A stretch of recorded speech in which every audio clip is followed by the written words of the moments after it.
and the big push for small business. It provides this boost for job creation without adding to our deficits. Could this bill significantly boost hiring? Meet a small business expert who says, don't hold your breath.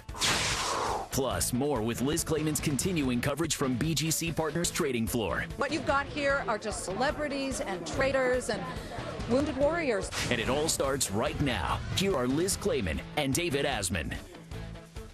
Well, Congress is back in session, and all the talk seems to be about a possible compromise over the expiring Bush tax cuts. Now, President Obama taking the Republicans. Treasury Secretary Geithner repeating the administration's call for Congress to pass a small business aid package before the midterm elections. Take a listen. This bill will accomplish two big things. It will cut taxes for small businesses, and it'll make loans, credit more available to small businesses. And it provides this boost for job creation without adding to our deficits. Rob Basso says the $30 billion could have worked a few months ago, but it's too late now. He is president of Advantage Payroll Services. Why is it too late? Well, it's too late because small business owners have been in this flux and this challenge for the last year and a half, almost 2 years. I deal with over 2,500 small business owners, and they're telling me that this proposed $30 billion isn't necessarily going to help them. The challenge is the banks are not freeing up their lending practices to allow the money to flow freely. Until they change their minds, now remember, just a few short years ago, they were smacked down for the things that they did about their lending practices. If they don't change their ways, they're not going to get access to that money. Liz? Well, I look at this and I say, is it ever too late? I don't know why the negativity is so strong here. I know that people were so disappointed about the stimulus and how it didn't create the jobs that everybody was waiting for, and that is certainly a huge disappointment. But is it really down and out? Is it really too late if you continue to come up with ideas? We just had a big business guy, Paul Otellini of Intel, come on and say we really would like to see more R&D tax credits that would help us and small businesses. Boom. President Obama comes out with R&D tax credits. So don't we need some time to see this flush through the system, or do you just really think it is absolutely too late? Well, I don't think time is on our side at this particular point. We spent a tremendous amount of time talking, but that's the American way. You look at politics as they stand now, and especially with the elections coming up, there's too much politicking going on and not enough jobs being created. The current administration can't rely on things that they came up with months and months ago. I agree that all new ideas are fantastic and we need to continue the communications, but I still think with this particular $30 billion, I don't think the impact's going to be felt. All right, Rob, stay with us. We want to bring our rest of our Bulls and Bears into the discussion. So, Gary B., in the grand scheme of things, which is going to affect the economy more, a $30 billion series of tax credits or raising the tax rate on that top 3%?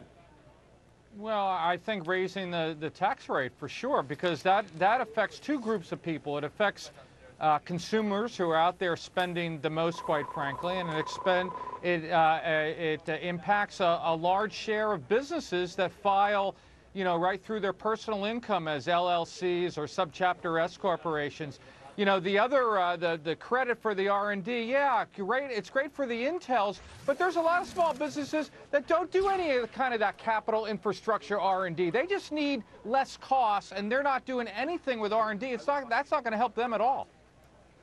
But Tobin, you know, we had Nariman Baravish, one of the top economists out there making predictions. He was so totally negative, but I said, okay, are there any positives you see? And he said, overall, both small and large businesses' capital expenditures are up double-digit percentages. He actually liked that statistic. Is that maybe the canary in the coal mine, starting to indicate that we may start to see some better days? Well, Liz, I think you have to put the context of 2 years ago, and Rob will back this up. 2 years ago, you know, we had businesses that were falling into the apocalypse, off the cliff. They did 5 years of cutting in about 6 months. And what I have found intriguing in talking to small businesses is that they are now saying, hey, you know what?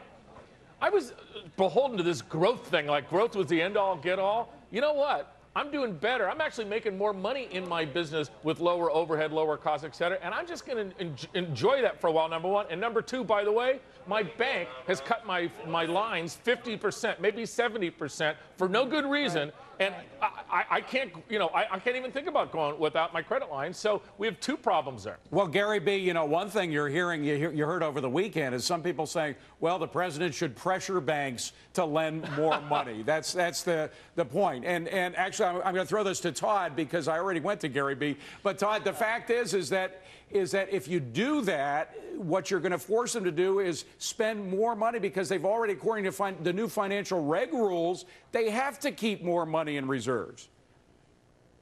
Right. On one hand, you had the president browbeating them, and then on the other hand, the president sicking the regulators on them, saying, listen, up your capital reserves right now, or we're going to flag you as unworthy of having support from the federal government.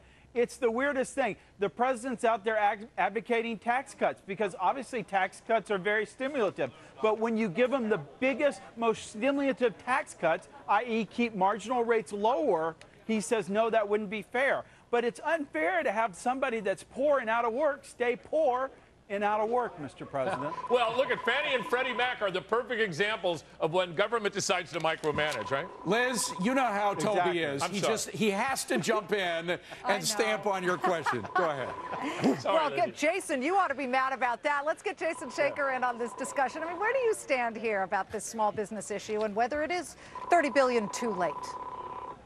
Well, I don't think it's too late because I don't think the purpose of this is to create jobs in the next couple of months. I think the purpose of this is to create a discourse where the president and the administration looks like it's favoring tax cuts, it's favoring growth, it's more centric, it's favoring business. And the question is, it's all about posturing right now. And it's not really about these cuts. Yes, they'll create jobs, but when, how many, and at what cost to the long-term economy? Those are the questions that people don't really care about and isn't really important right now. That's what we don't. That's the man behind the curtain. Quick last word to Rob. Well, the government's supporting. I definitely differ. You're saying that it doesn't matter necessarily what the people think. I think it really does. And if this is supposed to be called a jobs bill, and you're saying this isn't really going to help create jobs, what's it doing in this bill?